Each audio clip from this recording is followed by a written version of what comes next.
समाधी षटक लक्षण. शम, दम, श्रद्धा, उपरम, समाधान, तितिक्षा या 6 समाधी षटक म्हणतात.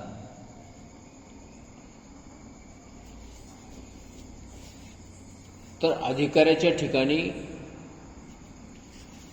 कोणकोणत्या प्रकारचे साधना असण्याची गरज आहे ब्रह्मज्ञान मिळविण्याकरता, तो विषय चालू आहे. अधिकारी कोणाला म्हणावं? तर ज्याचे मल विक्षेप असे 2 दोष निवारण झालेले आहेत आणि तिसरा दोष जो आवरण, स्वस्वरूपाचं आवरण, त्याच्या निवृत्तीकरिता जो साधन चतुष्टय संपन्न आहे, तो या ग्रंथाचा अधिकारी आहे. व साधन चतुष्टय म्हणजे काय? तर साधन चतुष्टय म्हणजे विवेक, वैराग्य, समाधी षटक आणि मुमुक्षुता असे 4 साधनं याला साधन चतुष्टय असं म्हणतात. आणि हे त्या अधिकारी पुरुषाच्या जवळ असले पाहिजे, तर तो अधिकारी. हे साधन चतुष्टय जर नसतील तर तो अधिकारी नाही. मग भलेही त्याचं पाप निवारण झालेलं असेल, भलेही त्याचं अंतःकरण स्थिर झालेलं असेल, पण हे 4 साधनं जर त्याच्याकडे नसतील तर तो वेदांत विचाराचा अधिकारी नाही. मग त्यातलं पहिलं जे साधन आहे ते विवेक. विवेक या शब्दाचा अर्थ आहे विचार. व्यवहारामध्ये आपण त्याला सदसद विचार म्हणतो. विचार करूनच आपण प्रत्येक कुठलेही कामं करत असतो, विचाराशिवाय काहीही करत नाही. व्यवहारातल्या कामाचाही विचार करूनच माणसं करतात. तसा परमार्थाच्या बाबतीतही विचारच सगळ्याच्या मुळाशी आहे. ते मंत्री शपथ घेताना पण सत्सक विवेक बुद्धी म्हणतात. हा, सत्सक विवेक बुद्धी, सदसद विवेक बुद्धी म्हणजे त्याचं नाव विवेक आहे. कोण्याही कार्यामध्ये विवेकाची नितांत गरज आहे. विचार न करता जर कोणतंही काम आपण सुरुवात केलं तर त्या कामाचा योग्य प्रकारे शेवट निघेल असं काही नक्की सांगता येत नाही. तर विचार करूनच कोणत्याही कामाला सुरुवात करावी. विचारा वाचून आता ते परमार्थिक विचार, परमार्थिक विचारा वाचून समाधान प्राप्त होणार नाही. हे परमार्थिक विचार झाले. पण व्यवहारातही विचार करूनच करताय की आपण कोण्या शेतात काय पेरायचंय, कोण्या शेतात काय पेरायचंय, वाळी कधी हाणायची, कोळपं कधी हाणायचंय, कोणते कामं काय काही करायचं झालं तरी विचार. एवढंच नाही तर बाया आज भाजी काय करावं याचाही विचारच करतात. विचार केल्याशिवाय कसं काय?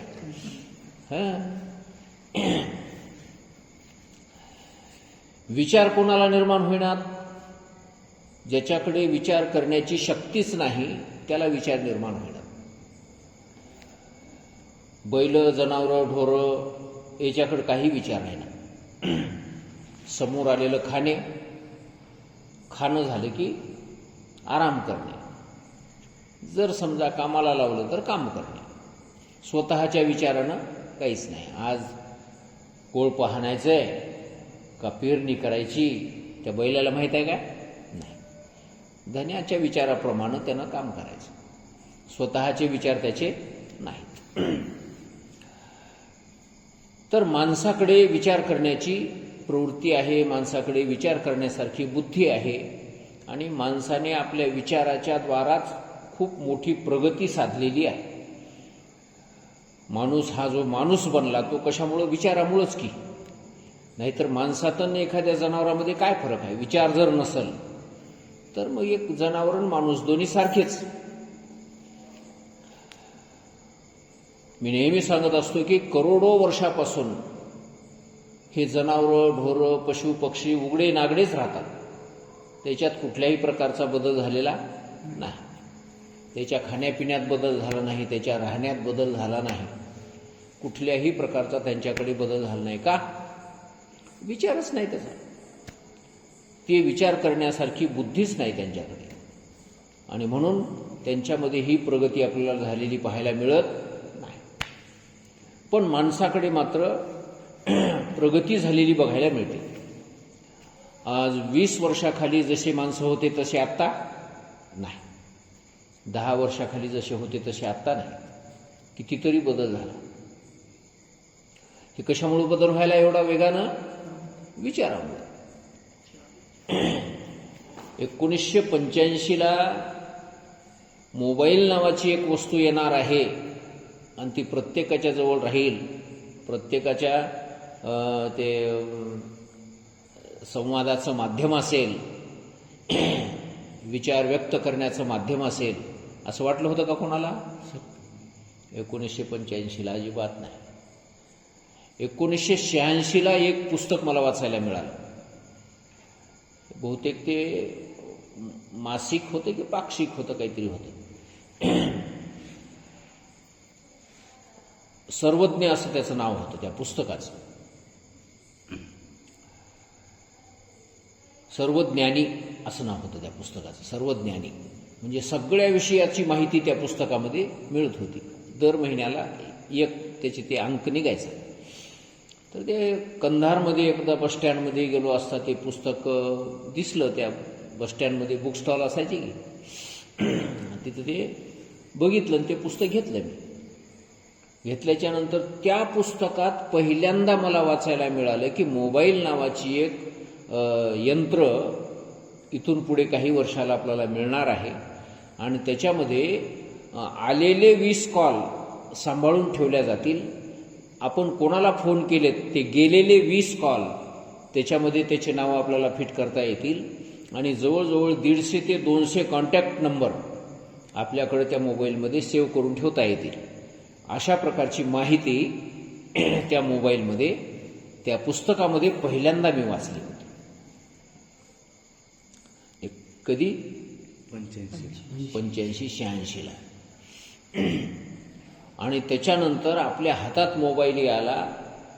मी पहिल्यांदा मोबाईल घेतला 2005 साली. हा, पांढरा ते नोकियाचा. आमच्या बाबाकडचा.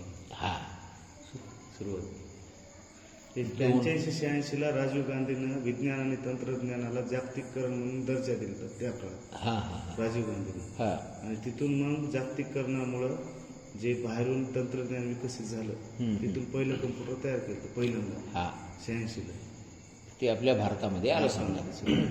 1984ला आपल्या देशात ते टी व्ही आली. 86ला ते मोबाईल येणार आहे बातमी आली. तर अशा प्रकारे म्हणजे असा प्रगती होत गेली.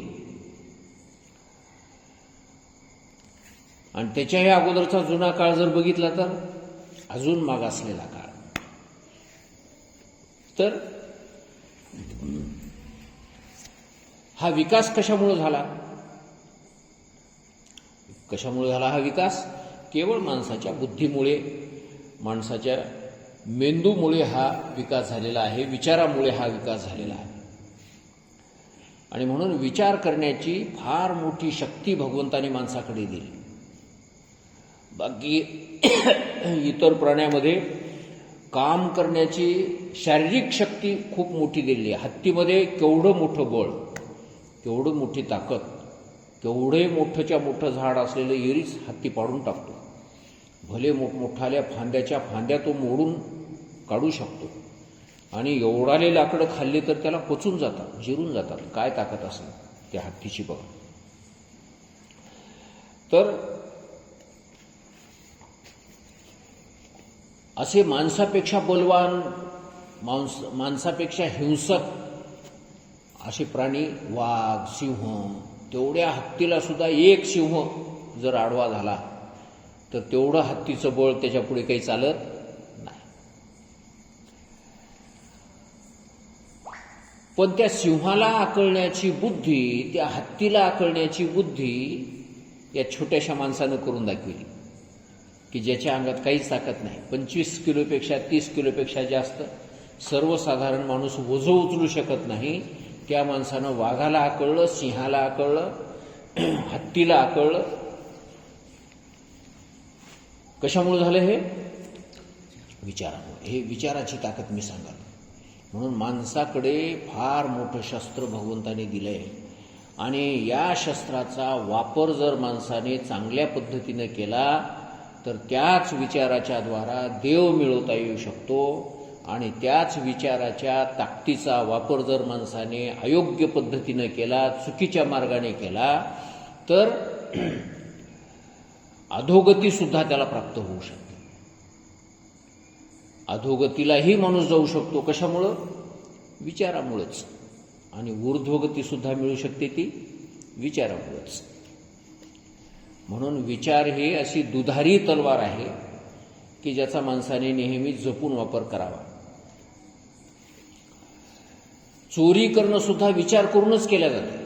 त्याची सुद्धा प्लॅनिंग तयार करायला जातात. हो, छोट्या मोठ्या चोऱ्या राहिल्याच नाहीत. चोरी केली की कोट्यानंच. सायबर गुन्हेगार. हां सायबर गुन्हेगार.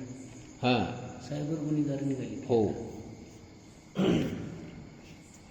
सायबरची चोरी व्हायली, त्या तुमच्या मोबाईल डाट्याची चोरी व्हायली. ते सायबर हां. डाटा म्हणजे सायबर. असं काय? तुमच्या मोबाईलमध्ये जे काही डाटा आहे, हो मोबाईल असो, कम्प्युटर असो, जे तुम्ही OTP सांगू नका म्हणता, पासवर्ड सांगू नका, हां. ते सायबर गुन्हे झाले. हो. हे झालं. आणि त्याच्याद्वारा आपल्याला त्या चोराचं नाव माहीत नाही, त्या चोराला आपण कधी भेटलो नाही, त्यांना आपल्याला कधी भेटला, कुठं आहे की ते, पण आपल्या बँकेतले पैसे न्यारे लुटून दे. तर हे अशा प्रकारच्या चोऱ्या सुद्धा कशामुळे व्हायल्या? बुद्धीमुळे, विचारामुळंच. सगळ्याच्या मुळाशी कोण आहे? विचार आहे. तर परमार्थाला योग्य अशा प्रकारचा विचार कोणता? तर एक परमात्मा सत्य आहे, अविनाशी आहे आणि स्थिर आहे. बाकीचं सर्व जगत चंचल आहे आणि अस्थिर आहे. अशा प्रकारचा विचार ज्या माणसाच्या मनामध्ये बळावतो, घट्ट झालेला आहे, तोच माणूस परमार्थ करू शकतो. परमार्थाच्या मार्गाने परमात्म्याला मिळवण्याचा प्रयत्न करू शकतो. आणि मग त्याला पुढे वैराग्यही प्राप्त होत जाते. हे कळालं की मग वैराग्य आपोआप येते. वैराग्य दवडिता पाठी लागे. वैराग्य हाकालून जरी लावलं तरी त्याच्या पाठीमागे ते वैराग्य आपण होऊन लागत असतं. त्याला वैराग्य मिळविण्याकरची गरज नाही, आपोआपच ते हातातून सुटून जातं. जसं समजा एखाद्या अन्नामध्ये विष कालवलेलं आहे असं कळल्याच्या नंतर ते अन्न हातातून सुटून जाते का ते तर खावाच म्हणते? सुटून जाते. ते त्याच्यातला दोष कळाला की ते हातातून सुटायला उशीर नाही.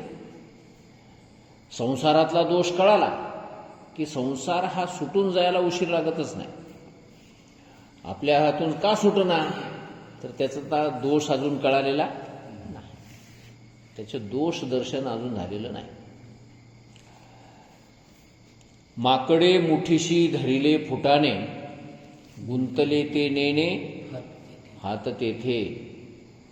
ते माकडं धरणारे लोक काय करतात म्हणा, ते माळावर नेऊन सुरया असतात की नाही आपल्या, सुरया, मडके,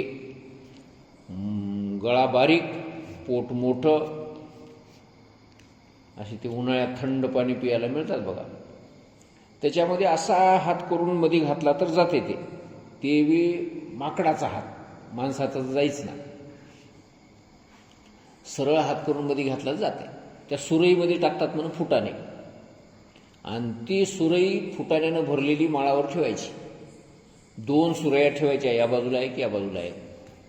आणि ते माकडं येतात, या सुरई ते हात घालतात आणि या सुरई ते हात घालतात. त्याचं म्हणणं दोन्ही मुठी भरून घ्यावा फुटाणे एकदाच.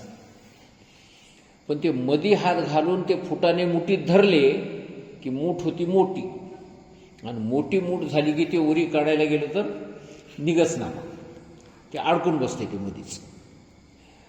मग आता त्याला कळायला पाहिजे की बाबा हे मूठ सोडून दिली तर आपण या सुरईतून मोकळे होता, नाही ते हे सुरई आपल्याला बांधून टाकते.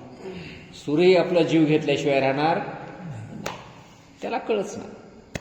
ही विचारच त्याच्या डोक्यात येईना. ते फुटाने सोडावं असं काही वाटच ना. तसाच हात वरी काढायला जाते, पण ते हात काही वरी निघच ना. बेशक येऊन पाठीमागून कोण नाही त्या माकडाला धरावं, त्याचे हातपाय बांधावेत आणि त्याला घरी नेऊन त्याचा पाहिजे तसा वापर करून घ्यावा. असा हा प्रकार आपल्याला पाहायला मिळतो. हात आता त्याचे काही कोण बांधलेत का? तिथं बांधले नाहीत. तसंच या संसारातला दोष आपल्याला कळाला नाही म्हणून आपले ते हात अडकून हात तिथं. काय तो तयाचा लेखा वाढणे हितनेनी काय आपुलेते. हितनेने काय आपुले ते, त्याचा काय अन्याय म्हणावं, त्याला माहीतच नाही आपलं हित कशात आहे ते. तसं आपण संसाराशी आपल्या मुठी अडकून बसल्या का, तर त्या संसारातला दोषच आम्हाला कळाला नाही. ती मूठ सुटायलाच तयार नाही, आणि ती मूठ कवा सुटल तर त्यातला दोष कळाल्याच्या नंतर सुटल. संसाराने आम्ही माकडच म्हणावं की हा, तुम्ही आम्ही सगळेच, आपण सगळेच. ती माकड. तर वैराग्य कशाला म्हणायचंय की विचारपूर्वक झालेला त्याग, त्याचं नाव आहे वैराग्य. आणि अशा प्रकारचं वैराग्य ज्याच्या चित्तामध्ये आहे, ज्याच्या अंतःकरणामध्ये आहे, हे दुसरं साधन परमार्थातलं. आणि तिसरं साधन आहे शमाधी षटक असं त्याला म्हणतात. 6 साधनाचं मिळून एकच साधन केलं त्यांनी. आणि हे जर वेगळे वेगळे 6 साधनं केले तर काय होतील, 9 होतील. म्हणून 9 करणं हे थोडासा विस्तार होईल, म्हणून त्या 6चं काय केलं, एकच केलं, आणि बाकीचे 3 असे 4 साधनं केले. या 6चं एक का केलं, त्याचं कारण पुढे सांगितलंय की या 6मध्ये थोडाफार फरक आहे. जास्त काही तसा फरक नसल्यामुळे या 6 साधनांना आम्ही एकाच साधनामध्ये अंतर्भूत केलेलं आहे. वेगळं वेगळं साधन याला आम्ही मानलेलं नाही. साधा नवीन समजा एक नट खोलले की त्यालाच वक्कर करता येते, अजून ते नट खोलले की त्यालाच तिपण करता येते, अजून नट खोलले की त्यालाच कोळपे बनविता येतात. असं जसं एकाच साधनाचं 2-3 प्रकारे जसा वापर करता येतो, त्याप्रमाणे हे 6चे 6 साधनं थोड्याफार फरकाने असल्यामुळं त्याला 6 म्हणायचं, एकच म्हणायचं, वेगळं वेगळं सांगायची गरज नाही. तर मग पहिलं आहे शम. शम म्हणजे काय, तर शम या शब्दाचा अर्थ आहे परमार्थास प्रतिबंधक अशा स्वाभाविक विषय वासनांचा अंतःकरणात निग्रह करणे, यास शम म्हणतात.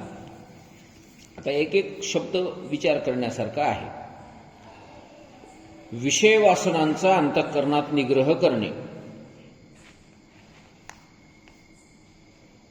असं म्हटलं असतं तर थोडंसं काय झालं असतं की प्रत्येक विषयाचा अंतःकरणामध्ये निग्रह करणे, प्रत्येक विषय वासनेचा अंतःकरणात निग्रह करणे असा अर्थ झाला असता. पण या ठिकाणी काय म्हटलं की परमार्थास प्रतिबंधक असलेल्याच विषय वासनाचा काय करायचा आहे, अंतःकरणात निग्रह करायचा. जे परमार्थाला विषय वासना प्रतिबंधक नाही त्याचा निग्रह करायची गरज नाही.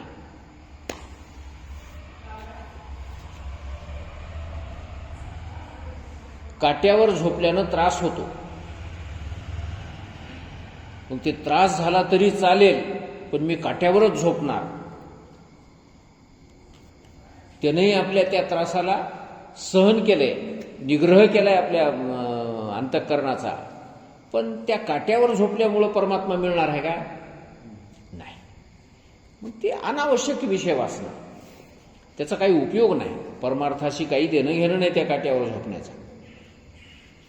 तर परमार्थाला जी विषय वासना प्रतिबंध करते, जसं चोरी करण्याची वासना आहे, त्या चोरी करण्याची वासना परमार्थाला प्रतिबंध करणारी आहे. त्याचप्रमाणे व्यभिचाराची वासना आहे, किंवा एकादशीच्या दिवशी अन्नसेवन करण्याची वासना आहे, हे परमार्थापासून आपल्याला दूर नेणारी गोष्ट आहे. अशा ज्या ज्या काही गोष्टी आहेत त्या गोष्टी आपल्या अंतःकरणामध्ये त्याचा काय करणे, निग्रह करणे, म्हणजे त्या वासना हुपाळू न देणे.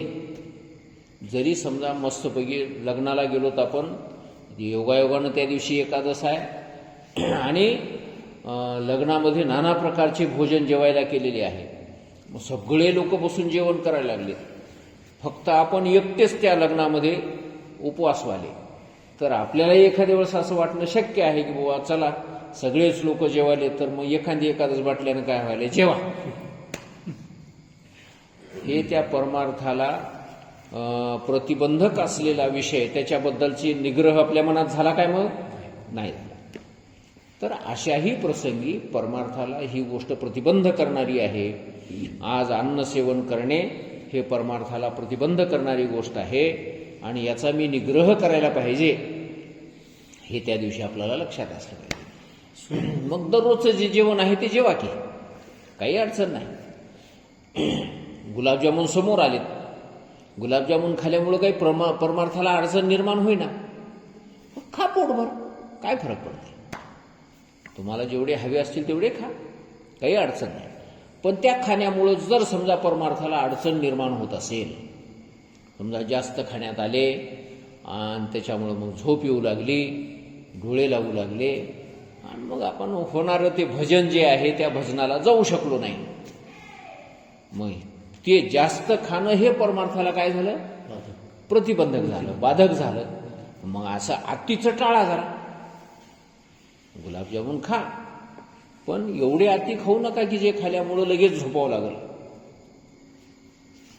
तर परमार्थाला प्रतिबंधक असलेल्या विषय वासनांचा अंतःकरणात निग्रह करायचा आहे, कोण्याही विषय वासनाचा अंतःकरणामध्ये निग्रह करायचा नाही.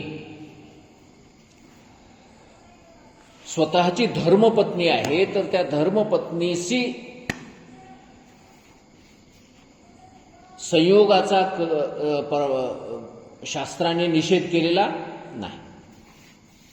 विधीने सेवन आणि विषय त्यागात ते समान तुकाराम महाराजांनी सांगितलं. विधीपूर्वक जर तुम्ही त्या विषयाचं सेवन करत असाल तर तो विषय त्याग केल्यासारखाच आहे, विषयाचा त्याग करणंच आहे ते.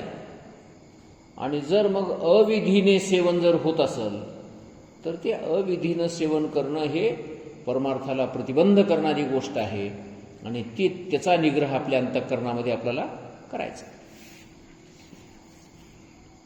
परमार्थास प्रतिबंधक अशा स्वाभाविक विषय वासनांचा, स्वाभाविक शब्द घातलाय. स्वाभाविक म्हणजे निसर्गतः भूक लागली तर माणसाला निसर्ग आहे की बाबा अन्नाची गरज आहे, अन्न खावंच लागतं.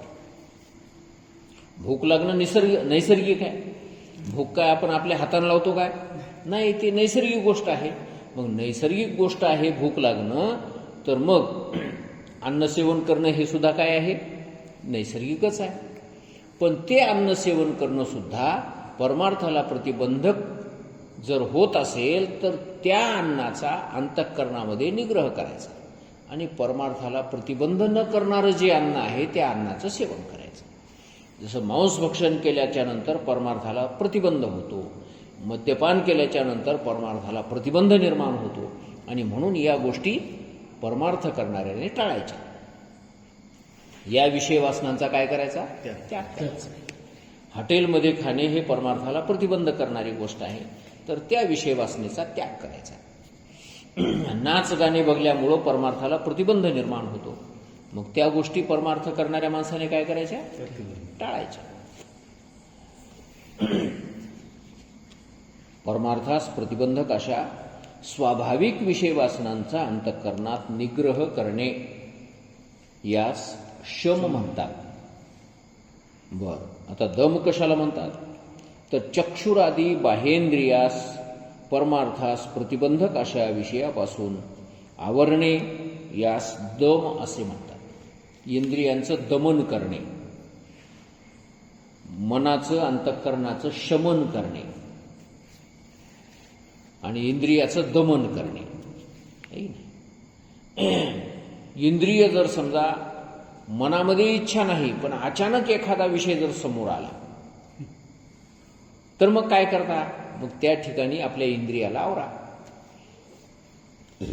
मनामध्ये इच्छा नाही तरी पण एखादी गोष्ट आपल्या समोर आली तर त्या ठिकाणी आपल्या इंद्रियाला आवरा, इंद्रियाचं दमन करा. याला दम असे म्हणतात.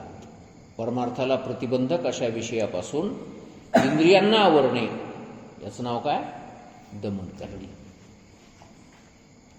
जसं कबीर महाराजांनी म्हटलं की नाही, मन गया तो जाने दे, मत जाने दे शरीर, न छुटेगी कमान तो कैसा लगेगा तीर. मन गया तो जाने दे. एखाद्या वेळेस मनामध्ये विषय वासना निर्माण झाली तर होऊ द्या, काही हरकत नाही. कारण मन हे असं बारगळ आहे, ते अनावर आहे. हां, स्वभावच आहे त्याचा. कधी अनावर होईल, कधी कोण्या विषयाकडे जाईल पता नाही. जरी एखाद्या वेळेस मन गेलं तरी जाऊ द्या, पण काय करा, मत जाने दे शरीर. त्याच्या पाठीमागं शरीराला जाऊ देऊ नका, शरीराला आवरा. मग काय होईल शरीराला आवरल्यानं? तर न छुटेगी कमान तो कैसा लगेगा तीर. कमान म्हणजे धनुष्य. धनुष्याला लावलेला असा तो बाण, की दोरी जर आपण हातातून सोडली नाही तर बाण कसा काय जाऊन लागेल? की दोरी सोडू नका, म्हणजे शरीर आपलं तिकडं जाऊ देऊ नका, असं त्या म्हणण्याचा अर्थ आहे. जरी समजा एकादशीचा दिवस आहे, तळलेले चांगले भजी आपल्या समोर आलेले आहेत, हिरव्या मिरच्या टाकून केलेली भजी आहात, कांदे टाकून केलेली भजी आहात, मस्त खमंग वास आलाय त्या भज्याचा, नाकापर्यंत वास आलाय, मनात वाटाले असले भजे खावा. पाऊस चालू आहे. हा, पाऊस चालू बरं, आहे. पाऊस चालू आहे. झड लागलेली आहे आणि ते भजे खावा असं मनात आले. पण त्या दिवशी एकादश आहे. मग आता मन चाललंय तर जाऊ द्या, काही हरकत नाही एखाद्या वेळेस, पण काय करू नका, शरीर जाऊ देऊ नका. मत जाने दे शरीर. तर शरीराला आवरणे म्हणजे इंद्रियांना आवरणे, याचं नाव काय आहे? दम. त्याच्यानंतर तिसरा क्रमांक आहे श्रद्धा. आता श्रद्धा कशाला म्हणावं? तर ब्रह्मात्मैक्य विद्येचा उपदेश करणारा सद्गुरू व वेदांत वाक्ये यांचे ठिकाणी असणाऱ्या अत्यंत विश्वासास श्रद्धा म्हणतात. ब्रह्मात्मैक्य विद्येचा उपदेश करणारा सद्गुरू, ही ब्रह्मविद्या, ही आत्मविद्या, वेदांतशास्त्र ज्यांच्याकडून आपल्याला ऐकायला मिळतंय, जे आपल्याला या विद्येचा उपदेश करणारे आहेत ते सद्गुरू.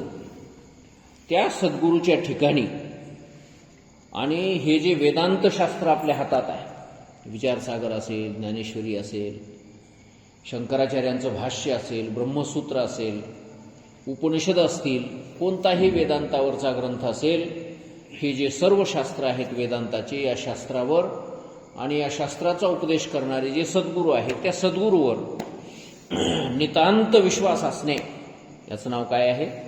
श्रद्धा आहे. श्रद्धा म्हणजे विश्वास. कारण परमार्थ हा विश्वासावरच अवलंबून आहे.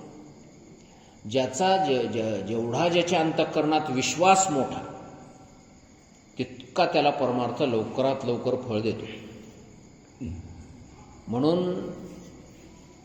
विश्वासू माणसाला फार महत्व आहे परमार्थामध्ये. ज्याचा विश्वास आहे त्याला फार महत्व आहे, आणि ज्याचा विश्वास नाही त्याला तुच्छ समजलेला आहे. तुकाराम महाराजांनी सांगितलंय, अविश्वासियाचे शरीर सुतकी. हा, ज्याचा देवावर विश्वास नाही, ज्याचा ग्रंथावर विश्वास नाही आणि ज्याचा संतावर विश्वास नाही, अशा तीन ठिकाणी ज्याचा विश्वास नाही, अशा माणसाचं शरीर म्हणजे सुतकी शरीर आहे. सुतकी म्हणजे विटाळ आहे त्या माणसाला.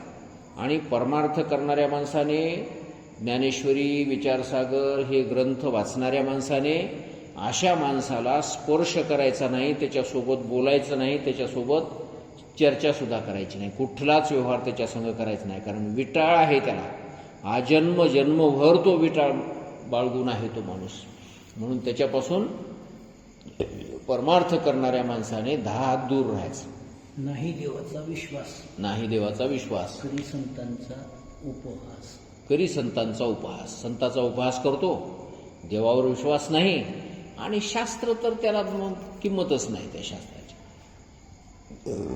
असे बरेचसे लोक आपल्याला बघायला मिळतात व्यवहारामध्ये, समाजामध्ये, जगामध्ये बरेचसे असे लोक बघायला मिळतात. मग परमार्थ करणाऱ्यांना अशा लोकांच्या संगतीला लागावं काय? नाही लागायचं, त्याची संगत करायची नाही. अविश्वासियाचे शरीर सुतकी. तर्क कुतर्क करणारे लोक, विश्वास नसणारे लोक, त्याच्याही संगतीला लागू नये असं नारद मुनींनी सांगितलेलं आहे. काय बघा,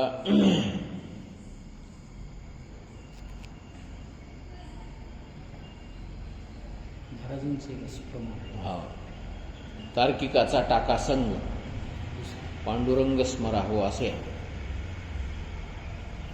एक परी वेडे बरे हां जळो पुढे तर्कित. वेडे माणसं असलेले बरे, पण ते तर्क करणारे कुतर्क करणारे ते माणसं बरे नाही. जळो म्हणले तेच आपल्याला संबंध येऊ नयेत. कुतर्क करणारे, तर्क करणारे. देव आहे का मग तुमचा? आहे तर मग दिसला का तुम्हाला? दिसला तर मग दाखवा आम्हाला. आता इतका सोपा आहे होय? तुझ्या काय बापाची खीर आहे दाखवा म्हणल्यावर रोड दाखवायला? त्या माणसाला विचारा, बापू तुला बुद्धी आहे की नाही? आता बुद्धी नाही असं कोण म्हणेल? मग ते मला बुद्धी आहे. मग दाखव तुझी बुद्धी असं म्हणलं तर बुद्धी दाखवता येते का कोणाला? दाखवता येईना. जर समजा म्हणला की बुद्धी दाखवता येईना, पण त्या मी बुद्धीनं केलेले कामं ते तुम्हाला दिसतील,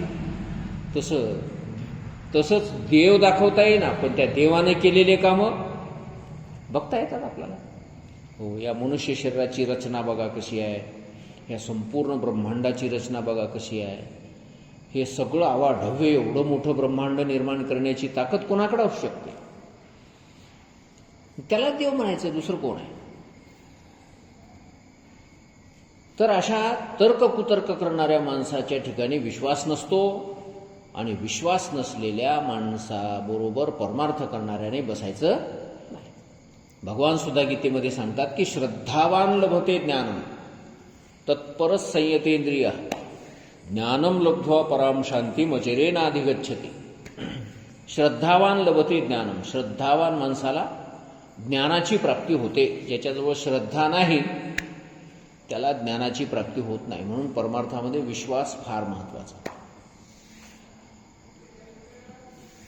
किती विश्वास असावा? तर मौली एक उदाहरण सांगायचे. एक राजा आणि त्या राजाचा एक प्रधान, दोघ जण एवढे एकमेकावर विश्वास ठेवणारे होते, नितांत विश्वास दोघांचा एकमेकावर. आणि मग एकदा त्या राज्यामध्ये दुष्काळ पडला. दुष्काळ पडल्याच्या नंतर त्या राजाने एक तलाव खोदला, पण त्या तलावाला काही पाणी लागलं नाही. आणि त्याच्यामुळं सगळी प्रजा पीडित होती. पाणी नाही. आणि एकदा असं सहज रानामध्ये जंगलामध्ये फिरायला गेले हे राजा आणि प्रधान. आणि फिरता फिरता नेमकं त्या तळ्याच्या जवळ गेले. एका झाडाखाली बसले आणि चर्चा करू लागले की काय महाराज म्हणले, हे एवढं मोठं तळं खोदलं आपण, पण या तळ्याला पाणी लागलं नाही, लोकांचं दुःख दूर झालं नाही. अशा प्रकारची चर्चा करता करता त्याच प्रधानाच्या मांडीवर मुंडकं ठेवून राजा झोपी गेला. आणि झोपी गेल्याच्या नंतर त्याच झाडावर दोन पक्षी होते. ते दोन पक्षी एकमेकामध्ये चर्चा करू लागले. ती पक्षी म्हणू लागली, खरंच राजा किती उदार आहे, यानं एवढं मोठं तळं बांधून काढलं, पण काय नशीब चांगलं नाही त्याचं, हे तळ्याला पाणी लागलं नाही, सगळी प्रजा दुःखी आहे. त्यावेळेस तो नर पक्षी जो होता तो म्हणायला लागला, अरे म्हणले कशाला त्या राजाचं वर्णन करतीस, मूर्ख आहे राजा. ते म्हणले कसा काय मूर्ख आहे? अरे म्हणले या तळ्याला आत्ता पाणी लागतं, पण त्या राजाला कळना कसं पाणी लागल ते. म्हणले कशानं लागल पाणी? काही नाही म्हणले, राजाचं मुंडकं कापून त्याचं रक्त या तळ्यामध्ये टाकावं लागतंय, तर या तळ्याला काय लागतंय? पाणी लागतं. कोण सांगितलं? ते नर पक्षी सांगू लागला, आपल्या मादी पक्षाला सांगू लागला. ती म्हणली मग असलं पाणी काय कामाचं? की राजाला जर मरावं लागत असेल तर मग ते काय पाणी कामाचं? नच लागलेलं बरं की एवढा चांगला राजा जिवंत राहिलेला चांगला आहे ना. त्यानं सांगितलं तसं नाही, राजा जरी मेला तरी याच जंगलामध्ये अमक्या अमक्या झाडावर एक वनस्पती आहे, ती वनस्पती आणून राजाच्या त्या तुटलेल्या गळ्याला जर लावली, पुन्हा जर मुंडकं जोडलं तर राजा पहिल्यासारखा जिवंत होऊ शकते. म्हणजे राजा पुन्हा जिवंत होईल आणि तळ्याला पाणी लागेल. पण हे त्या राजाला कळत नाही, मूर्ख आहे राजा. आणि या दोघाचा झालेला संवाद कोण ऐकला? त्या प्रधानानं ऐकला. त्याला त्या पक्षाची भाषा अवगत होती त्या प्रधानाला. आणि त्या प्रधानानं विचार केलं की हे पक्षी खोटं कसं काय सांगतील, आपण बघावंच, परीक्षा करू. लगेच त्यानं त्या राजाचं मुंडकं असं खाली जमिनीवर ठेवलं. प्रधान तिथून उठला, जवळच असलेल्या त्या झाडाच्या जवळची ती वनस्पती आणली. पहिल्यांदा आपलं बोट कापलं आणि बोट कापल्याच्या नंतर त्या ठिकाणी वनस्पती लावली. ती वनस्पती लावल्याच्या नंतर जोडलं ते बोट. तर एका क्षणामध्ये पहिल्यासारखंच, काही फरक नाही त्या बोटामध्ये. तुटलंय म्हणून सुद्धा कुठं काही खून राहिली नाही. अशा प्रकारे ते बोट जुटून गेलं. प्रधानाला खात्री पटली की बाबा या वनस्पतीमध्ये ताकद आहे. मग आता प्रधानाने विचार केला की राजाचं मुंडकं तोडायचं आणि ते रक्त तळ्यामध्ये टाकायचं आणि पुन्हा राजाला जिवंत करायचं. पण राजाला झोप लागलेली आहे. हे विचार राजाला सांगायला वेळ नाही. आणि प्रधानाने छातीवर बसला, त्या राजाच्या छातीवर बसून हातामध्ये तलवार घेतली. अशी तलवार उपसली आणि ती तलवार राजाच्या मुंडक्यावर मारणार. हात वर उजारलेला आहे, तलवार आहे हातामध्ये, छातीवर बसलाय प्रधान. आणि एवढ्यात राजाला जाग आला. राजानं डोळे उघडले, पाहिलं प्रधान छातीवर बसलेला, हातात तलवार आहे, तलवार उजारलेली आहे आणि आता एका क्षणात आपल्याला मारणार आहे. आणि त्याच क्षणी राजाने जसे डोळे उघडले तसे पुन्हा बंद केले. कुठलीच प्रतिक्रिया केली नाही. पुन्हा राजानं डोळे बंद केले. प्रधानानं हेही बघितलं सगळं. मग प्रधानानं राजाचं मुंडकं तोडलं, ते रक्त त्या तळ्यामध्ये टाकलं, पुन्हा ती वनस्पती लावली, राजाला पुन्हा जिवंत केलं. राजा जिवंतही झाला, तळही भरून आलं पाण्यानं. दोघालाही आनंद झाला. दोघही जण घोड्यावर बसले, गावामध्ये आले. काही दिवस मध्ये निघून गेले आणि काही दिवसाच्या नंतर त्या प्रधानाच्या मनामध्ये अशी सारखी टोचणी, रोजच त्याला वाटायचं की राजानं मला विरोध कसा काय केला नाही. मी छातीवर बसलेला होतो, राजा जागा झालेला होता, माझ्या हातात तलवार होती, राजाला मारणार होतो मी, तरी पण राजानं काही विरोध केला नाही. काय कारण असलं पाहिजे? बरं, राजाला माहीत नव्हतं की मी त्याला पुन्हा जिवंत करणार आहे म्हणून? राजाला माहीत होतं का? अजिबात माहिती नाही. तरी पण राजानं का पुन्हा डोळे बंद केले, प्रतिकार कसा काय केला नाही, हे सारखं रोज रोज राजाकडे बघितल्याबरोबर त्याला ध्यान यायचं. आणि 4-6 महिन्याच्या नंतर एक दिवस राजाला विचारलंच त्यानं की म्हणले, महाराज 5-6 महिन्यापासून आपली ती घटना जंगलात घडलेली तुमच्या ध्यानात आहे की नाही? ते म्हणले हो. आणि त्या दिवशी असं असं झालं होतं, मी तुमच्या छातीवर बसलो होतो, तुम्हाला मारण्याकरता तलवार हातात घेतलेली होती, तुम्ही डोळे उघडून बघितले पण कुठलीच प्रतिक्रिया न करता पुन्हा तुम्ही डोळे बंद करून घेतले, तर तुम्ही प्रतिकार का केला नाही, तुम्ही मला विरोध का केला नाही? आणि त्यावेळेस राजानं सांगितलं, म्हणजे प्रधानजी म्हणले, काही साधी गोष्ट आहे म्हणले, माझा तुमच्यावर इतका विश्वास आहे म्हणले की तुम्ही माझा जीव जरी घेतला तरी माझा जीव घेण्यातही माझं हितच आहे, एवढी खात्री आहे म्हणला माझी तुमच्यावर. म्हणून तुम्ही मला जीव जरी मारलं तरी त्याच्यामध्ये माझा अनहित नाही, तर माझं हितच दडलेलं आहे, एवढी माझ्या मनामध्ये तुमच्याबद्दलचा विश्वास आहे. आणि म्हणून मी तुम्हाला काही प्रतिक्रिया केली नाही. हा झाला दृष्टांत. तर त्या राजाचं जसं प्रधानावर एवढा विश्वास आहे, इतकाच विश्वास कोणावर असावा? सद्गुरूवर असावा. इतकाच विश्वास देवावर असावा आणि इतकाच विश्वास ग्रंथावर असावा.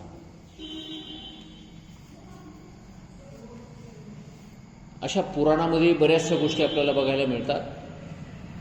द्रोणाचार्यांनी एकलव्याला अंगठा मागितला आणि एक क्षणाचाही विचार न करता त्या एकलव्याने गुरु करता म्हणून अंगठा तोडून दिला.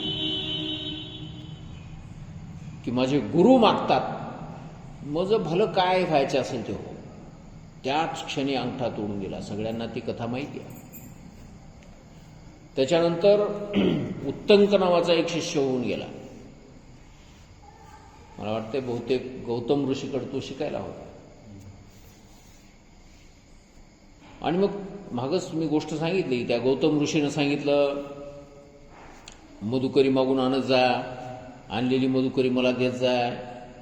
मग तो दुमार एकदा मधुकरी मागायला जाऊ लागला. किती विश्वास त्या लेकराचा त्या गुरुवर, की माझ्या गुरुनं सांगितलेलं आहे आणि गुरुनं सांगितलंय त्याच्या विरोधात मी हे झाडाचे पानं खाले आणि त्याच्यामुळे माझे डोळे बाहेर पडले. मी आता कोणाचंच ऐकणार नाही. जरी तुम्ही अश्विनी कुमार असाल, जरी तुम्ही देवांचे वैद्य असाल, तरी मी तुमचं ऐकणार नाही. माझे गुरु ज्यावेळेस येतील आणि ज्या दिवशी माझे गुरु मला सांगतील की बाबा हे तू औषध घे, त्याच वेळेस मी औषध घेईल, नाही तर तोपर्यंत घेणार नाही. विहिरीत पडलेलं असतं. हा, विहिरीत पडलेला असतं. ती मागं मी गोष्ट सांगितली म्हणून डबल रिपीट केलं नाही का. तर असा हा नितांत विश्वास. ज्ञानेश्वर महाराज सांगतात की शास्त्र म्हणेल सांडावे, ते राज्यही तृण मानावे, घेववी ते न म्हणावे, विषही विरू. शास्त्रामध्ये जर सांगितलं असेल की हे राज्य आहे आणि ह्याचा तुम्ही त्याग करा, तर त्याग करायची तयारी. आणि हे विष आहे आणि हे पिऊन टाका, हे विष पिल्याने मी मरल अशी सुद्धा शंका मनामध्ये न घेता ते विष पिऊन टाकणारा असा नितांत विश्वास ज्याचा शास्त्रावर आहे, एवढा नितांत विश्वास ज्याचा आपल्या श्रीगुरूवर आहे, आणि एवढा नितांत विश्वास ज्याचा देवावर आहे, त्याला श्रद्धा असं म्हणतात. त्या विश्वासाचं नाव काय आहे? श्रद्धा आहे. आणि अशा श्रद्धावान माणसाला ज्ञानाची प्राप्ती व्हायला उशीर लागत नाही. श्रद्धावान लभते ज्ञानम तत्परसंयतेंद्रिय, ज्ञानम लब्ध्वा पराम शांतीम. ते ज्ञान प्राप्त झाले की पराम शांतीम, फार मोठी शांती त्याला प्राप्त होते, सर्वश्रेष्ठ शांती त्याला प्राप्त होते. पराम शांतीम अचिरेण अधिगच्छति. अचिरेण म्हणजे जास्त वेळ न लागता, लवकरात लवकर त्याला अशा सर्वश्रेष्ठ शांतीची प्राप्ती होते. म्हणून श्रद्धा ही फार महत्वाची आहे. श्रद्धा म्हणजे काय? तर ब्रह्मात्मैक्य विद्येचा उपदेश करणारा सद्गुरू व वेदांत वाक्ये यांचे ठिकाणी असणाऱ्या अत्यंत विश्वासास श्रद्धा म्हणतात. या दोन्हीच्या ठिकाणी असणारा आणि ईश्वराच्या ठिकाणी अत्यंत श्रद्धा, विश्वास ज्याचा आहे त्याला श्रद्धा असं म्हणावं. त्यानंतर चौथं साधन सांगितलेलं आहे उपरम. उपरम या शब्दाचा अर्थ काय? तर वेदविहित कर्माची साधने स्त्री, धन, पुत्रादिक यांचा विधिपूर्वक त्याग करून आणि भोगांना विषाप्रमाणे नाशक समजून आत्मज्ञानाच्या तीव्र इच्छेने जो गृहादिकांचा त्याग, त्यास उपरम म्हणजेच उपरती म्हणतात. कोणी कोणी उपरतीचा अर्थ थोडक्यात संन्यास असा करतात. तर उपरम म्हणजे काय? तर वेदविहित कर्माची साधनं असलेली स्त्री, धन, पुत्र इत्यादी. वेदविहित कर्म, कोणतेही वेदविहित कर्म जर तुम्हाला करायचे असतील तर त्याची साधनं काय आहेत? स्त्री, धन आणि पुत्र, हे तिन्ही असतील तरच काही काही वेदात सांगितलेले कर्म आपल्याला करता येतात, नाहीतर ते कर्म करता येत नाही. साधी देवाची पूजा जरी करायची ठरली, अभिषेक करायचा ठरला, तरी पती पत्नी दोघं जण असले पाहिजे. सत्यनारायणाची पूजा एकट्याला करता येते काय? नाही करता येते, तर दोघं जण जोडी असली पाहिजे. रामाला अश्वमेध यज्ञ करायचा होता आणि सीता तर वाल्मिकी ऋषीच्या आश्रमामध्ये होती. त्यावेळेस मग बरेचसे लोक म्हणले की बुवा यज्ञापुरती सीता घेऊन या आणि नंतर पुन्हा तिकडे नेऊन सोडा. रामानं सांगितलं नको. काही काही लोक म्हणले मग तुम्ही दुसरं लग्न करा, दुसरी बायको करा, असंही रामाला सांगितलं. रामानं सांगितलं तेही मला पटण्यासारखी गोष्ट नाही, कारण एक पत्नी व्रत मी धारण केलेलं आहे, म्हणून तेही मी करणार नाही. मग म्हणले आता यज्ञ तुम्हाला करता येणार नाही, मग याची वाट. तर म्हणले याला एक पर्याय आहे, सोन्याची सीता करून माझ्या बाजूला बसवा आणि तीच सीता आहे असं आपण समजून यज्ञकर्म पूर्ण करू. आणि मग काय केलं, आता रामराजा होता, सोन्याची सीता करायला जमली त्याला. तर सोन्याची सीता करून रामाने तो यज्ञ पूर्ण केला. अशा प्रकारची कथा आपल्याला रामायणामध्ये, वाल्मिकी रामायणामध्ये ऐकायला मिळते. तर स्त्रीशिवाय, पत्नी असल्याशिवाय काही कर्म आपल्याला करता येणार नाहीत, वेदविहित कर्म करता येणार नाहीत.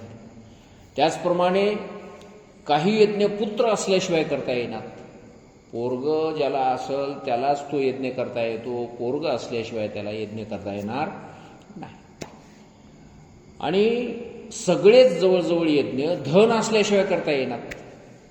पैसा असल्याशिवाय करता येते का यज्ञ? नाही. पैसा असावा लागतंय, त्या ब्राह्मणाला दक्षिणा द्यावी लागते, सगळी ते समिधा वगैरे जमा करावं लागतात. त्याच्यानंतर यज्ञात आलेल्या लोकांना अन्नदान करावं लागतंय. अनेक प्रकारे त्या ठिकाणी खर्च होत असतो. म्हणून धनही आवश्यकच आहे. असं सांगतात की ज्याच्याजवळ 10 वर्ष पुरेल सगळ्या कुटुंबाला अन्नधान्य वगैरे, धन पैसा, एवढं धन ज्याच्याकडे आहे की 10 वर्ष इथून पुढे त्याला काहीच उत्पन्न नाही झालं तरी 10 वर्ष जगते. भागू शकते, अशी ज्याच्याकडे संपत्ती आहे त्यानंच यज्ञ करायचा. ज्याच्याकडं पुढच्या वर्षाची सोय नाही त्या माणसानं यज्ञाच्या भानगडीत पडायचं नाही. कारण शास्त्र आपलं असं निर्दय नाही की काही असो कराच असं म्हणणारं शास्त्र नाही. तुमची ऐपत असेल तर करा, ऐपत जर नसेल तर करू नका. ते भागवत कथा ठेवल्याच्या नंतर ज्यानं भागवत कथा ठेवलेली आहे त्याला असा विधी आहे, त्यानं त्या भागवत कथेमध्ये सांगितलेला की त्या कथा ऐकणाऱ्या त्या परीक्षितीने, म्हणजे त्या भागवत कथा ठेवणाऱ्या लोकांनी भागवत ग्रंथ ठेवण्याकरता सोन्याचं आसन, त्या आसनासहित एक भागवत ग्रंथ त्या सांगणाऱ्याला दान द्यायला पाहिजे. मग आता असं देतात का कोणी? विधी आहे असा, पण तसं कोणी देईना. तरी त्याच्यामध्ये ते अनेक भानगडी असो. तर थोडक्यात काय लागतंय, वेदविहित कर्म करण्याकरता स्त्रीची आवश्यकता आहे, धनाची आवश्यकता आहे आणि पुत्राची आवश्यकता आहे. ह्या तिन्ही गोष्टी वेदविहित कर्म करण्याकरता लागतात. आणि मग या तिन्ही गोष्टीचा ज्याला ब्रह्मज्ञानाची गरज आहे, ज्याला मोक्षाची गरज आहे, त्या माणसाने या तिन्ही गोष्टीचा विधीपूर्वक त्याग करायचा. कसा त्याग करायचा आहे? विधीपूर्वक त्याग करायचा. आता विधीपूर्वक त्याग म्हणजे कशाला म्हणावं? म्हणजे एक तर स्त्रीची परवानगी घेऊन, पुत्राची परवानगी घेऊन, 50 वर्ष वय आपलं पूर्ण झाल्याच्या नंतर किंवा 75 वर्ष पूर्ण झाल्याच्या नंतर आपण काय करायचं आहे, त्या सगळ्याचा विधीपूर्वक त्याग करायचा. आपल्यामध्ये 4 आश्रम सांगितले आपल्या हिंदू धर्मामध्ये: ब्रह्मचारी आश्रम, गृहस्थाश्रम, वानप्रस्थ आणि संन्यासाश्रम, असे 4 आश्रम सांगितले. हे प्रत्येक माणसाने 4 आश्रम आपल्या जीवनामध्ये आचरणात आणायला पाहिजे. वयाच्या 25 वर्षापर्यंत ब्रह्मचारी, वयाच्या 50 वर्षापर्यंत गृहस्थाश्रम, वयाच्या 75 वर्षापर्यंत वानप्रस्थाश्रम आणि 75च्या पुढचं जे आयुष्य आहे ते संन्यासाश्रम. जर समजा एखाद्याला वाटलं की आपण ब्रह्मचारी आश्रमातून संन्यास घ्यावा तरी घेता येतो, गृहस्थाश्रमातून संन्यास घ्यावा तरी घेता येतो, वानप्रस्थाश्रमातून संन्यास घ्यावा तरी घेता येतो. पण एकदा संन्यास घेतल्याच्या नंतर पुन्हा पाठीमागे फिरता येत नाही. नाही नाही म्हणला, झाली चूक म्हणजे एकदा घेऊ नाही घेतलो. आता पुन्हा घरला यावं वाटाले, आता नाही, आता चान्स नाही. संन्यास कोणाला घेता येतो? मग आता ज्याला ब्रह्मज्ञान मिळवायचं आहे त्या माणसाने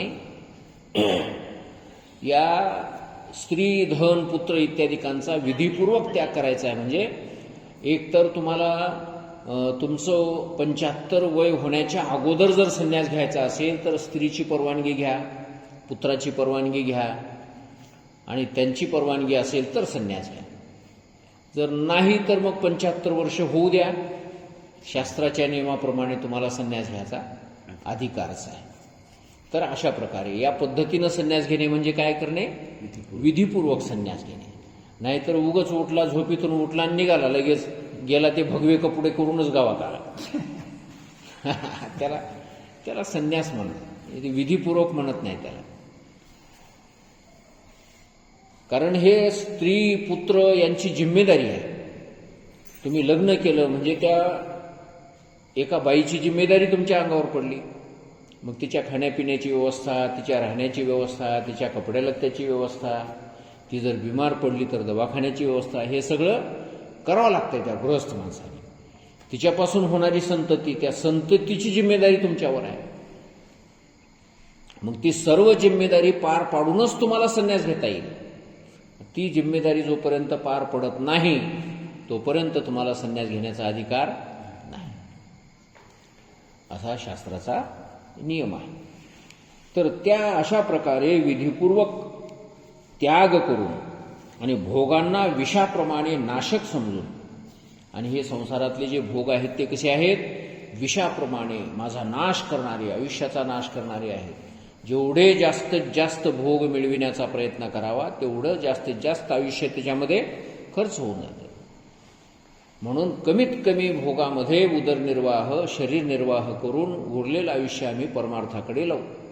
अधिकचे भोग आम्ही मिळवणार नाही, कारण ते विषाप्रमाणे आहेत, माझ्या आयुष्याचा नाश करणारे आहेत.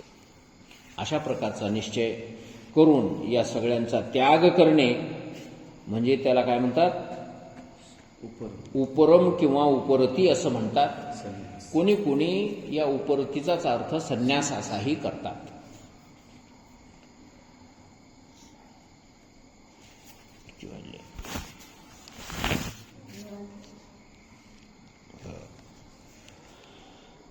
तर समाधान हे एक बघू आपण आता.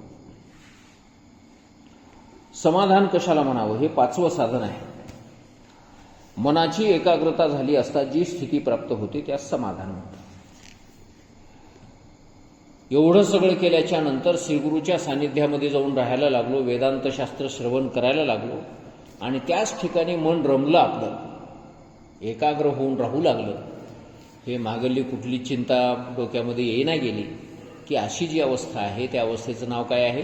समाधान आहे. बस. मनाची एकाग्रता झाली असता जी स्थिती प्राप्त होते त्यास समाधान म्हणतात. संन्यास घेऊनही जे मनाच्या स्थितीची एकाग्रता आहे, नाहीतर तिकडे गेल्यावरही माणसाला महागल्या गोष्टीचं ध्यान येते. पंढरपूरला गेलं तर माणसं महागल्या गोष्टीचं ध्यान करतात, हे की नाही? आज दूध कोण काढलं असेल की नाही की म्हशीचं, आज गाय चारली असेल की नाही कोण, अशा या गोष्टीचं आज पाणी दिलं असेल की नाही, वगैरे वगैरे या गोष्टीचं माणसं पंढरपूरला जाऊनही घराकडचं ध्यान करतात. मग आता संन्यास घेतल्यावर तर घराकडचं ध्यान होईलच होईल. लातूरला गेल्यानंतर फोन लावतात. लातूर अर्ध्या पंढरपुरातूनच, पंढरपूरला पोहोचलेही नाहीत आणि. तर मग आता संन्यास घेतल्याच्या नंतर माणसाला बरेच दिवसाची ज्या लोकांची सवय लागलेली आहे त्याची आठवण येणं साहजिक आहे. पण या सगळ्या गोष्टीची आठवण विसरून त्याच ठिकाणी मन रमणे, त्या आश्रमात मन रमणे, त्या श्रीगुरूच्या सानिध्यामध्ये मन रमणे, वेदांत विचारामध्ये मन एकाग्र होणे, या अवस्थेचं नाव काय आहे? समाधान अवस्था. आणि त्याच्यानंतर तितिक्षा 6वं साधन सांगितलेलं आहे. क्षुधा, तृषा, शीत, उष्ण, रोग, पिशाच्यादिकापासून उत्पन्न होणारे दुःख कष्टा वाचून जे सहन करणे त्यास तितिक्षा म्हणतात. तितिक्षा कशाला म्हणावं तर क्षुधा, क्षुधा म्हणजे भूक, तृषा म्हणजे तहान, शीत म्हणजे थंडी, उष्ण उन्हाळा गरमी, रोग वेगवेगळ्या प्रकारचे रोग शरीराला येतात, पिशाच्यादिकापासून उत्पन्न होणारे दुःख आणि कधी कधी पिशाच्य बाधा, बाहेर बाधा, याच्यापासूनही काय होते माणसाला दुःख निर्माण होते. तर हे अशा प्रकारचे हे झालेले दुःख ते कष्टा वाचून सहन करणे. सहन तर सगळेच करतात, सगळ्यालाच सहन करावं लागतंय, पण काही काही लोक कष्टाने सहन करतात आणि काही लोक कष्टा वाचून सहन करतात. पायात काटा मोडला आहे, दुखणारच आहे ते, पण काही लोक ठणठण बोंबलत ते सहन करतात. मेलो रे बापू, लय दुखाले रे, काय वगैरे वगैरे असं रडत रडत सहन करतात. सहन तर करावं, त्यालाच सहन करावं लागणार आहे. माय असली तरी ते दुसरं सहन करणार नाही आणि बाप असला तरी सहन करणार नाही. ज्याला दुःख झालंय त्यालाच सहन करावं लागतंय. पण काही काही लोक कष्टाने सहन करतात आणि काही कष्टा वाचून सहन करतात. तर श्रीगुरूच्या सानिध्यामध्ये राहिल्याच्या नंतर ह्या सगळ्या गोष्टीचं दुःख आपल्याला होणार. कधी भिक्षा मिळेल, कधी मिळणार नाही, कधी पाणी मिळेल, कधी मिळणार नाही, कधी थंडी असेल, कधी उन्हाळा असेल, कधी बाहेर बाधा सुद्धा, पिशाच्य बाधा. आता आजकाल या भूतप्रेताला कोणी मानायला तयार नाही, पण भूतप्रेत ही एक योनी आहे असं आपलं शास्त्र सांगतं. तुकाराम महाराजांचे प्रमाण बघायला मिळतात आपल्याला, ज्ञानेश्वर महाराजांचे प्रमाण बघायला मिळतात. तुका म्हणे मागे पाय, आयशा जाय स्थळाशी, मागे पाय ज्याचे राहतात त्या स्थळाला असे पाप करणारे लोक जातात म्हणून तुकाराम महाराज म्हणले. मागे पाय म्हणजे उरपाट्या पाय ज्याचे राहतात. ज्ञानेश्वर महाराजांनी वर्णन केले, नोहे भूतबाधा भेणे, काय पळे भूतबाधा भेणे त्याने. हरिपाठामध्ये वर्णन आहे, पळे भूतबाधा भेणे तया. तर भूतबाधा पळून जाते. भगवद्गीतेमध्ये सुद्धा भूताचं नाव आलेलं आहे. प्रेतान भूतगणांश्चान्ये असा एक श्लोक आहे.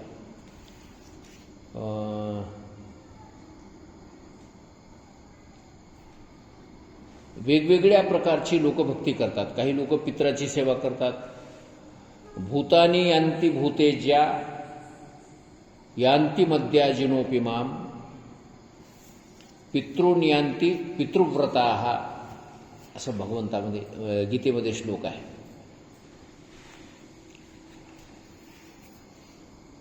भूतप्रेताची पूजा करणारे, आराधना करणारे ते भूतप्रेत योनीला जातात. पितरांची व्रत सांभाळणारे जे लोक आहेत ते पितृलोकाला जातात. आणि यांती मध्याजिनोपि माम, माझी भक्ती करणारे ते माझ्या स्वरूपाला येतात. तर तिथंही भूतांचा उल्लेख केलेला आहे. भगवद्गीतेमध्ये भूतयोनी सांगितलेली आहे. ज्ञानेश्वर महाराज हरिपाठामध्ये सांगतात, ज्ञानेश्वरीमध्ये सांगतात, तुकाराम महाराज गाथ्यामध्ये सांगतात आणि पुराणामध्ये सुद्धा वर्णन करण्यात आलेलं आहे. ते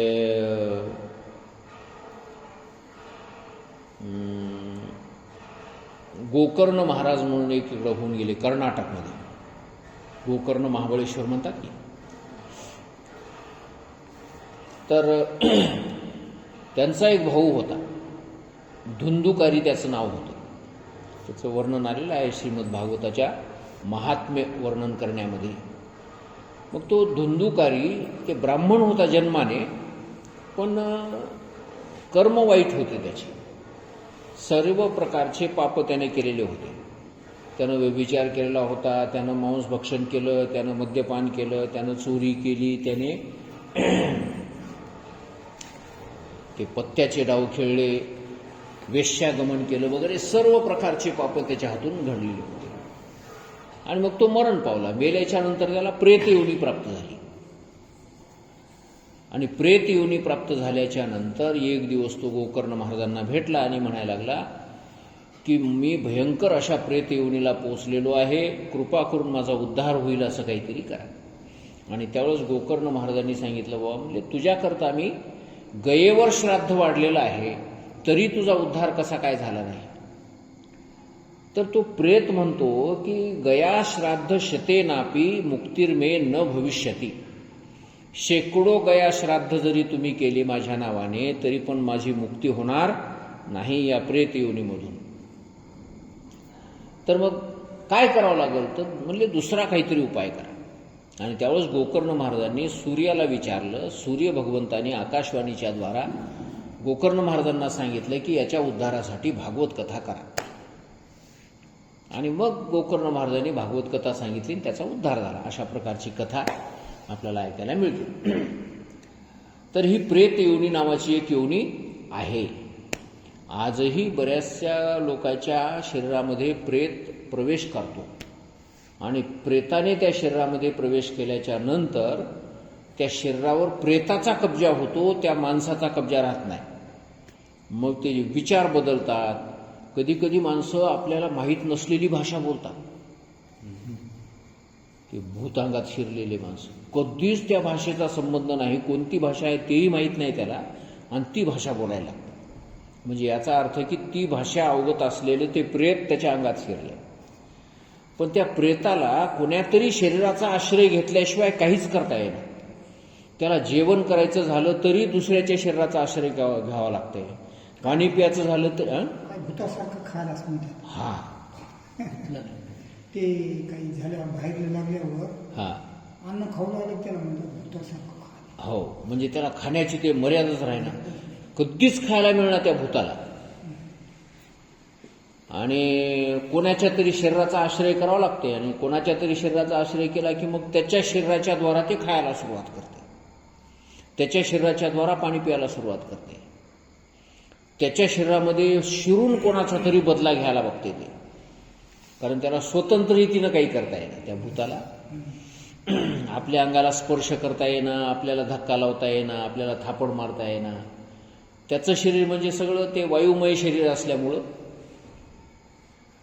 आपल्या जरी समजा कांसुल्यात मारायचं ठरलं, त्या भूतानं ठरविलं, तरी आपल्याला काहीच लागणार त्याचं, कारण वायुमय शरीर आहे त्याचं. मग त्याला कोण्यातरी शरीराचा आश्रय घ्यावा लागतो. आणि आश्रय घेतल्याच्या नंतर मग हे अशा प्रकारचे कर्म त्याच्याकडून घडतात.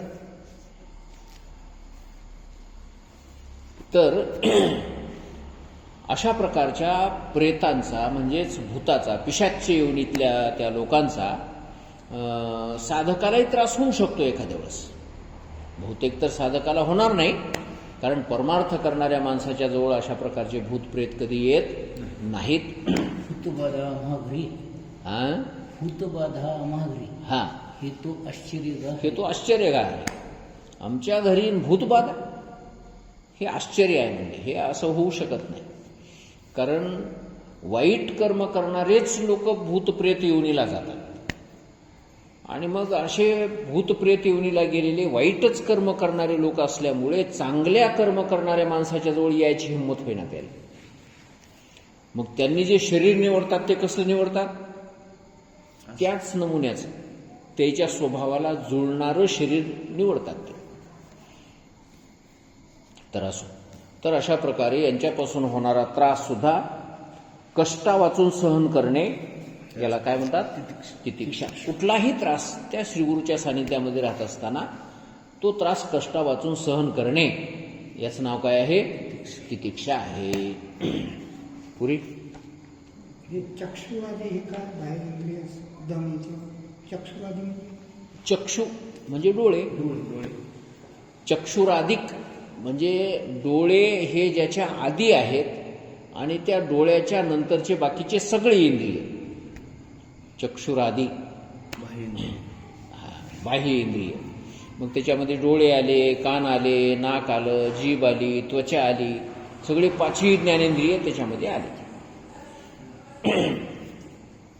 जसं इंद्रादी देवता असं म्हणतो की नाही आपण, इंद्रादी, इंद्र ज्याच्या आधी आहे अशा बाकीच्या सगळ्या देवता. शिवादी, हा असं. तसं चक्षुरादी, चक्षु हे डोळे नावाचं इंद्रिय ज्याच्यात सर्वात अगोदर आहे. खरं तर डोळे अगोदर नाहीत, कान हे अगोदर आहेत.